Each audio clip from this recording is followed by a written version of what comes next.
जिथे ज्यांनी 5 मतदान केलेलं आहे, वाराणसीत असं कोणतरी सापडलं ज्याची 34 मुलं आहेत 16 वर्षात. हे सगळी जी वोटर चोरी आहे ही पकडली गेल्यानंतर अर्थात हे बाकीच्या विषयावरती आणण्याचा प्रयत्न होणारच. गोंदियात 15 ऑगस्ट निमित्त छगन भुजबळ यांनी ध्वजारोहणास नकार दिलेला आहे. कुठेतरी नाराजी ही समोर मिळते. नाशिकचं ध्वजारोहण मिळायला हवं होतं, रायगडची ही तीच परिस्थिती आहे. बघा, एक दुर्दैवी आहे की रायगड सारख्या जिल्ह्यामध्ये, ज्याचं नावच रायगड आहे, छत्रपती शिवरायांचा हा जिल्हा, आणि इथे पालकमंत्री पदावरनं असा वाद होऊ शकतो, स्वार्थीपणाचा हा वाद होऊ शकतो. मला वाटतं आता अदिती तिथे करत आहेत तर काय गैर आहे? एखाद्या महिला कोणी करत असेल, कोणी तरुण मंत्री करत असेल तर काय गैर आहे? आणि दुसरं म्हणजे असं स्वार्थीपणा, मंत्री झाल्यानंतर देखील नाराजी, रुसवे फुगवे, मग ते काय टाचण्या मारायचं लिंबूला वगैरे, हे काय योग्य नाही. पण हे प्रतीक आहे की हे सरकार हे स्वार्थी लोकांचं सरकार आहे. जनतेने नाही निवडलेलं आहे, पण फेक वोटर्सनी निवडलेलं आहे. धनंजय मुंडे यांनी अद्याप सरकारी निवासस्थान आहे ते खाली केलेलं नाहीये. मुंबईत आपलं घर नसल्याचं ते म्हणत होते, मात्र दुसरीकडे त्यांना सरकारी निवासस्थानाचा मोह हा कुठेतरी सुचवत नाही. असे अनेक लोक मुंबईत आहेत ज्यांच्याकडे स्वतःचं निवासस्थान नाही. आपण त्यांच्या घरी त्यांना सगळ्यांना पाठवूया. मराठा आंदोलक मनोज जरांगे पाटील यांनी मुख्यमंत्र्यांवरती गंभीर आरोप केलेले आहेत. मुंबईत होणाऱ्या मोर्चा विरोधात फडणवीसांनीच कट रचल्याचा दावा त्यांनी केलेला आहे. असेल, मला माहित नाही, याची माहिती थोडी घ्यावी लागेल. आत्ता दुपारी आम्हाला आमंत्रण आलेलं आहे. एक महत्वाचं आहे की वरळी बीडीडी चाळ जे 556 घरं चावी वाटपसाठी आम्ही थांबलो होतो. पहिलं सांगितलं होतं गुढीपाडवा, नंतर अनेक महिने निघून गेले, त्यानंतर आत्ता कुठेतरी ते चावी वाटप होत आहे. मी आग्रही होतो, आम्ही तिथे पूर्णपणे आपण पाहिलं असेल जोर लावला होता की गणपतीच्या आधी हे चावी वाटप व्हावं.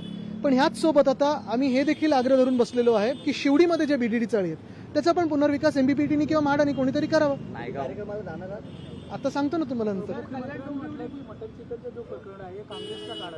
कशाचं आहे? काँग्रेसच्या काळातलं आहे.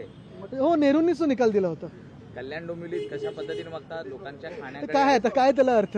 लोकांच्या खाण्यावरती देखील बोललं जातं. नेमकं काय? बघा, आमचं म्हणणं साफ आहे. कोणी तुम्ही शाकाहारी असू शकाल, कोणी मांसाहारी असू शकाल, कोणी नुसतं पेस्किटेरियन म्हणजे मासे खाणार असू शकाल, कोणी व्हीगन असू शकेल. हे तुमचा प्रश्न आहे. पण हे महापालिकेचे अधिकारी आहेत कोण तुम्हाला सांगायला की तुम्ही काय खाऊ शकता, काय नाही खाऊ शकत. आज जर तुम्ही यांचा आदेश पाळलात तर उद्या तुम्हाला हे पण सांगतील की कपडे कुठच्या रंगाचे घालायचे, कुठच्या प्रकारचे घालायचे, इथपर्यंत पोहोचतील. सर, हिंदी में जाना चाहिए तीसरी वोट चोरी का जो आरोप लगाया गया था कांग्रेस और बाकी जो अपोजिशन पार्टी की तरफ से, तो वही अगर उनकी तरफ से बयान आता है कि सोनिया गांधी जब भारत में नहीं थी तब से उनका जो वोटिंग लिस्ट में वो नाम एडेड था. अभी पहली बात तो ये है कि अगर इनको ऐसे लग रहा है ना तो कहीं ना कहीं कुछ गलती है वोटों में. ये तो इलेक्शन कमीशन देख रही है. पहली बात यही रहती है कि वाराणसी में एक कोई ऐसे शख्स है जिनके 16 सालों में 34 बच्चे हुए. कैलकुलेशन लगाइए. पालघर में भी ऐसी महिला कोई पकड़ी गई है जिनके 5 वोटिंग आईडी कार्ड है.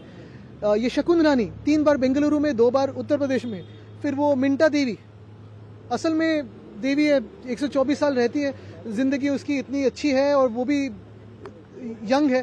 तो ये सारी बातें कहीं ना कहीं वोट चोरी की जो है ये हम करते आए हैं. अभी पकड़े जाने पे चुनाव आयोग भाग रहा है, डरता है चुनाव आयोग. और इन्हें मैं यही कहना चाहता हूँ कि डरो मत, आओ सामने, कहो कि हम मैनिपुलेट कर रहे थे, अभी नहीं करेंगे. सर, कल्याण डोंबिवली जिस तरीके से मामला सामने आता है, मीट जो है बेचने पे मनाही की जाती है, बल्कि कल्याण डोंबिवली नहीं बाकी जगह पर भी अभी ये फालतू की बातें हो रही है. कल्याण डोंबिवली महानगर पालिका हो या कोई अन्य महानगर पालिका हो, पहले अपनी सड़कें कैसी है, बिजली ठीक है क्या, पानी की व्यवस्था कैसी है, जनता को सुविधा कैसी मिल रही है, इन पे फोकस करें. जब ये सारी बातें उनको आती नहीं है, ठीक से आती नहीं है, तब क्या खा सकते हो आप, क्या पहन सकते हो आप, उस पर जाते हो.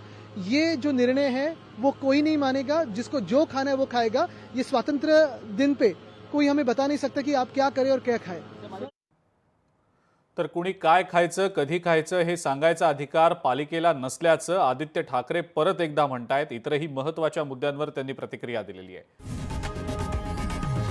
लोकशाही मराठी ऐका, पहा, जागरूक रहा.